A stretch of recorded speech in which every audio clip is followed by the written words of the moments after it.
people! Welcome back to my channel. This is your Mama Sam. Hola mga amigo, amiga, kumare at kumpare. Kamusta kayong lahat? Sana lahat po kayo ay okay at safe ngayong araw na to. At syempre ko ako naman ang tatanungin nyo, nakikita naman ninyo ang beauty ng Mama Sam ninyo, fresh overload pa rin. Diba? Ganyan talaga kapag umiinom ka ng maraming vitamin C plus kumakain ka ng maraming hotdog. Dahil sa hotdog, nakakaloka ang beauty ng Mama Sam ninyo. So, yun. So, kamusta naman kayo mga amigo, amiga, kumare at kumpare? Sana lahat kayo ay okay na okay ngayong araw na to. Syempre, marami tayong chika na talaga naman, oh my gosh, magtataas ang kilay ninyo sa mga pag-uusapan natin ngayon. Kaya guys, wag na natin patagalin ang ating mga chika. So, para sa una natin chika, syempre, excited tayo mamaya para sa ESCON ng Miss Grand Philippines. Ang tanong, matuloy kaya siya?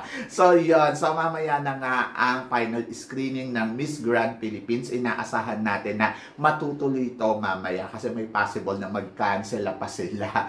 Ewan ko sa kanila. Pero, tingnan natin mamaya kung matutuloy siya. Ako, syempre, masasabi ko dyan, sana ituloy na nila kasi para yung kandidata, kung meron man, makapaganda na rin para sa pageant nila sa 29. So, inaasahan natin mamaya na mas maraming mga bagong mukha ang maipapakilala ng Miss Grand Philippines. And then, ayun, magkakaalaman na kung sino nga ba yung mga veterana na sasali dito. So, yun yung exciting dyan. Kaya, abangan natin mamaya, Miss Grand Philippines, matutuloy kaya? Yan ang malalaman natin kung tuloy siya ngayong araw na to. Samantala, ang Binibining Pilipinas naman, syempre, meron silang pa-send-off para sa ating pambato sa Miss Globe na si Jasmine Bungay. Ayun nga, so tuloy na ang laban ni Jasmine Bungay para sa kanyang competition sa Miss Globe. Ako naman, ang nakikita ko naman dyan kay Jasmine ay malakas ang laban yan. Kaya naniniwala ako na kaya niya may uuwi ang corona ng Miss Globe sa ating bansa. Kasi doon sa Binibining Pilipinas, ewan ko ba, nakitaan ko na siya na parang meron siyang something na special or potential para sa corona ng international. Kaya malalaman natin yan by October kung si Jasmine nga ba ang tatanghaling reyna ng Miss Globe ngayong taon na to. So, yan ang atabayanan natin. Pero syempre, wag natin mamaya kalimutan na tutukan mamayang 3 p.m. ang pasabog ng Binibining Pilipinas para kay Jasmine Bungay. So, ngayon pa lang, good luck and congratulations. So, yon. And then, of course, para sa sumunod natin, chika, pambato ng Somalia para sa Miss Universe. Mama Sam, anong masasabi mo sa beauty ng kanilang pambato? Well, ang masasabi ko, dati na siyang kandidata sa Miss World. At syempre, iba yung Miss World, iba yung Miss Universe. So, kung sa Miss World, napansin ang beauty niya. So, tignan natin dito sa Universe kung mapapansin pa ang beauty ng Somalia. So, congratulations sa bansang Somalia dahil, ayun nga, di ba, may participant sila dito sa Miss Universe. And of course, excited tayo para sa pambato nila. And ngayon pa lang, good luck. O, di ba? Talaga namang masasabi natin na iba din ang mga kandidata ng Somalia, talagang umaariba din yan. And then, para naman sa sumunod natin, chika, Trans Pinay, Maria Ann Francesca Kabantay is one of the official delegates in the Miss Universe New Zealand. Anong chika mo dito, Mama Sam? Well, ang machichika ko dyan, bongga. Ang bongga-bongga niya. So, tignan natin kung ano ang ipapakita niyong performance, kung kaya niya bang kabugin si Victoria Velasquez Vincent. Kasi, kung tutuusin, si Victoria Velasquez Vincent ang inaasahan na natin na mag-uuwi ng corona ng Miss New Zealand ngayong September 29, ang kanilang coronation. And then, of course, excited tayong lahat para kay Victoria Velasquez Vincent. Pero tingnan natin kung ano ang may papamala sa entablado ni Maria Ann Francesca para sa laban niya sa Miss New Zealand. Excited din tayo para sa kanya kasi mukhang siya ang magiging tinik ni Victoria para sa laban ni Victoria Velasquez Vincent dito sa Miss New Zealand Universe. So, good luck sa kanila and malaman natin yan in the future kung paano nga ba aariba ang kanilang laban sa Miss New Zealand. Speaking of Victoria Velasquez Vincent, Mama Sam, may mga pinost na bagong outlook, bagong make-up ni Victoria Velasquez Vincent. Anong masasabi mo at gusto mo ba ang kanyang bagong make-up? To be honest, hindi.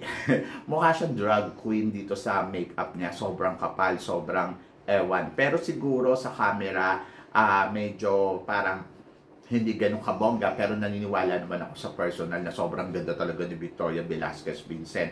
Pero sana sa Miss Universe New Zealand, tamang ano lang yung makeup niya, wag masyadong ganito, wag masyadong makapal, wag masyadong kabog na kabog. Syempre marami yung naloka kasi parang ang sabing ganun, ano ba naman tong makeup ni Victoria Velasquez Vincent, sobrang kapal. So nakakaloka kung ganito ang magiging styling niya sa Miss Universe kasi parang she look old dito sa makeup na to. Pero alam naman natin na maganda naman talaga ang isang Victoria Velasquez Vincent at wala tayong masasabi sa beauty niya, di ba? So, excited tayo for Victoria kung ano nga ba ang maipapamalas niya sa laban niya sa Miss Universe New Zealand. So, yun. Excited ako for her. And eto nga, syempre, Krishna Gravides at Catriona Gray nag-meet na. So, tingin mo, Mama Sam, ano ang mga tips na ibinigay ni Catriona para sa laban ni Krishna Gravides for the Miss World? For sure, masaya ako dahil nag-meet na nga yung dalawa. Dahil alam ko, naniniwala ako si Catriona kung kaya niyang magbigay ng advice sa isang kandidata natin, eh talaga naman nagbibigay siya ng advice. For sure, nagbigay na yan ng advice. Ayun, ako naman kay Krishna Gravides, naniniwala naman ako na may kakayahan naman talaga to na makasungkit ng corona sa international pageant. At naniniwala ako sa galawang Krishna Gravides, lalo na ngayon, talaga nabigyan siya ng opportunity na makapag, diba, sa Star Record. At ayun, so tingnan natin yung mga next na mangyayari kay Krishna, ano nga ba ang paghahanda. Sa pag-meet nila ni Catriona Gray, nakakatuwa kasi syempre Miss Universe and future Miss World nagharap, di ba? So, yun. Kaya ako masasabi ko dyan, I think si Catriona ay nagbigay niya ng magandang advice and good luck sa kanila, di ba? So, yun. So, ang importante ay yung mga reyna natin ay palaban naman yan pagdating sa entablado. At alam natin yun na may ibubuga naman talaga ang beauty ni Krishna Gravides, di ba? At para naman sa sumunod natin, chika. So, pambato ng Thailand, nireveal na ang kanilang national costume na warrior. Mama Sam, ano masasabi mo sa national costume nila? Syempre, ang masasabi ko, bagay naman talaga kay Oppo yung mga ganitong suutan at damitan. So, maganda ang national costume ni Oppo at talagang masasabi ko, palaban ang isang Oppo sa Miss Universe. Talagang well-prepared siya mula sa national costume, evening gown, everything na gagamitin niya sa Miss Universe. And then, good luck kung ano nga ba ang ipapakita ni Oppo sa entablado ng Miss Universe. Ngayon pa lang, syempre, na-excite tayo para sa Thailand. And then, I wish all the best. Sana makuha nila yung corona. Kung hindi naman, din si Philippines na. Charot. So, yan. So, good luck, good luck. Good luck sa kanila. Speaking of Miss Philippines, so Mama Sam, nagsimula na nga ang pasarela training ni Chelsea Manalo para sa laban niya sa Miss Universe at si Mama J nga ang nagturo. Anong masasabi mo sa kanyang pasarela? Well, ang masasabi ko sa kanyang pasarela ay malinis, plakado, talaga namang masasabi mo detalyado. And, ayun, si Mama J ang nagturo. So, naniniwala ako sa mga gawa ni Mama J na kaya talaga niya ipalo ang kandidata natin pagdating sa Miss Universe. At ang nakikita ko, exciting to. Dahil, syempre, makikita natin kung ano nga ba ang performance level ng gagawin ni Chelsea Manalo. For now, masasabi ko, level up ang arangkada ni Chelsea Manalo. At, good luck, di ba? So, exciting to para sa laban niya sa Miss Universe and then excite ako para sa kung ano man yung magiging eksena niya. So, sana makarating talaga ang pambato natin sa dulo ng competition and lahat tayo ay, alam mo yon, inaabangan yan. And then, si Mama J na ang nag-training, so maganda yan. So, para sa akin, bongga, di ba? So, yon, exciting ang labanan sa Miss Universe. Syempre, mas exciting naman sa Miss Cosmo ngayon dahil ang ating pambato na si Atisa Manalo ay talaga namang umaarangkada. And then ayun nga, marami nagtatanong sa akin kung ano daw ang masasabi ko sa ipinakita ni ang Atisa yesterday na talagang styling. Well, ang masasabi ko, kabog, di ba? Kabog na kabog ang lola mo. Talagang umaarangkada. At ayun nga, kinukumpara nga siya kay Colombia. Syempre ako, para sa akin, syempre, maganda si Colombia kasi parang ang tangkad, ang haba, tapos, alam mo yun, yung talagang makikita mo, barbihan talaga ang eksena at maganda talaga yung katawan niya. So ako, para sa akin, malakas din ang laban talaga ni Colombia. Pero sa ipinakita ni Atisa Manalo na styling yesterday, doon ko masasabi na may ibubuga pa pala talaga ang pambato natin. So marami siyang baon. At ayun nga, at umaariba din ng bonggang-bongga. So para sa akin, naniniwala ako na si Colombia at saka si Philippines ang possible na mag-last two standing sa competition. At excited tayo para sa kanya. Doon naman siya nagtatanong sa akin, kamusta naman daw si Frankie Rosel?